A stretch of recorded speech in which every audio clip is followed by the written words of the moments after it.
नमस्कार भाऊ. नमस्कार सर. तुमचा परिचय द्या एकदा. माझं नाव रवी बद्रीनारायण बोंद्रे. बरं, गाव तुमचं? गाव भाटीपुरी, तालुका जिल्हा जालना. बरं, हे आपलं सोयाबीनचं आहे पीक आहे ना? हो, सोयाबीन क्षेत्र आहे. तर हे ऊसाला लागून किती एकर भरतंय? एकर भर एक एकर. एक एकर. हो. तर काय समस्या आहे पिकावर आता? काय दिसून समस्या राहिली? सर हे पिवळटपणा जे हे चालू आहे सध्या हा, हे असं पिवळापणा दिसून राहिला. पिवळपणा बरं, हे असं सगळ्या शेतात आहे का?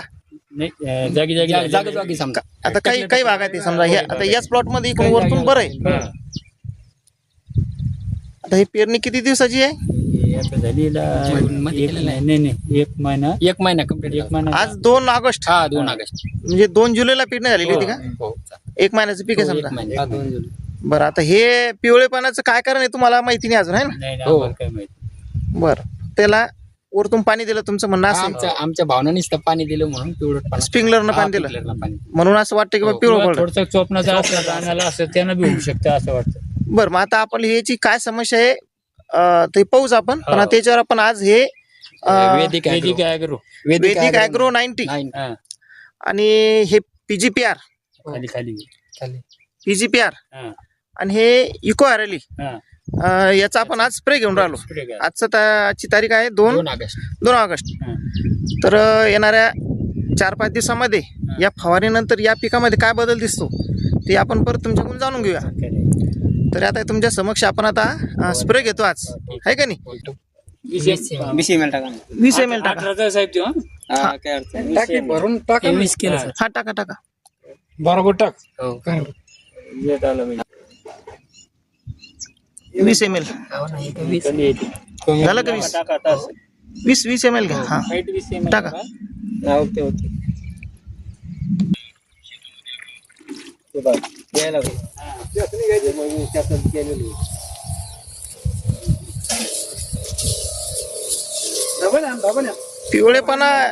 पिवळेपणा जास्त आहे का नाही?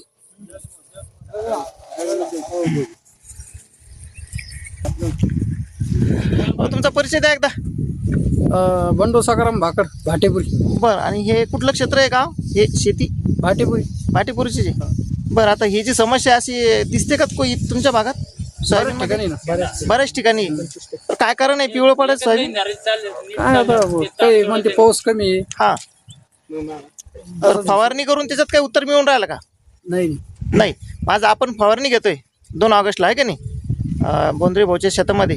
तर येणाऱ्या 5-6 दिवसात आपण परत जाणून घेऊया ठीक आहे. की याच्यामध्ये काय बदल झाला.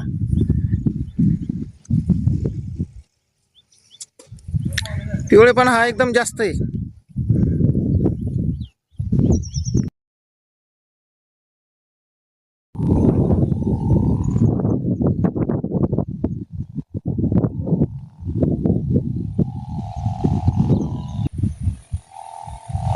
नमस्कार शेतकरी बंधूंनो, आपण आज भाटीपुरी या गावात आलेलो आहोत.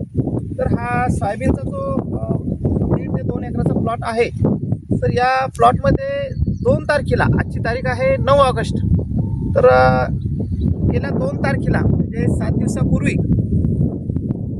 हा प्लॉट एकदम पूर्ण पिवळा होता, म्हणजे जाण्याच्या स्थितीत होता. तर आपण जे शेतकरी बंधू आहेत इथे रवी भाऊ बोंद्रे, तर यांच्याकडून आपण जाणून घेऊ की आपण इथे काय स्प्रे केला आणि काय समस्या.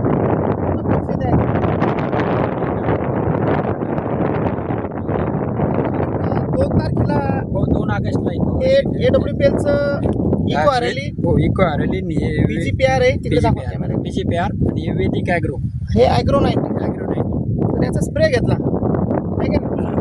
तिथं पिवळापणा होता तिथंच घेतला तुम्ही? हो, हे पिवळापणा एकदम क्लिअर झालेला आहे आणि त्याचे 100% रिझल्ट आहे.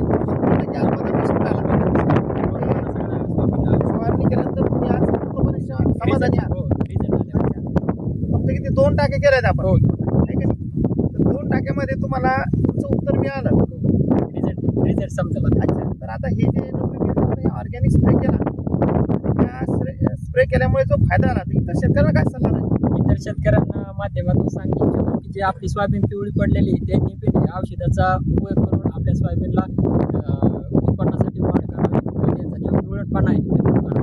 तर सर एकदा इकडे दाखवा, आता असं पूर्ण भाग दाखवा. ही आणि पिवळी सोयाबीन इकडे पण दाखवा सर. तर शेतकरी बंधूंना आपण बघू शकता, हा जो मध्यंतरी एक प्लॉट 2-4% जे काही झाड आहेत तर हे सुटलेले झाड आहेत स्प्रे मधून, पण बाकी हा पूर्ण भाग जर पाहिला तर पूर्णपणे हा हिरवागार झालेला आहे. तर असं हे AWPL सेंद्रिय शेती अभियान आहे. तर सर्व शेतकऱ्यांना आमची एकच विनंती आहे की तुम्ही कपाशी असेल, सोयाबीन असेल किंवा इतर पिकासाठी सुद्धा या फवारणीचा तुम्ही 100% विश्वासाने फवारणी करणे गरजेचं आहे. तर मंत्री भाऊंचा आपण एक मुलाखत घेतलीच आहे. तर येणाऱ्या काही दिवसामध्ये आपण भाऊच्या इकडे ट्रेनिंग प्रोग्राम ठेवणार आहे गावामध्ये. तिथे सर्व शेतकऱ्यांनी उपस्थित राहावे अशी सर्वांना विनंती आहे. धन्यवाद भाऊ. धन्यवाद.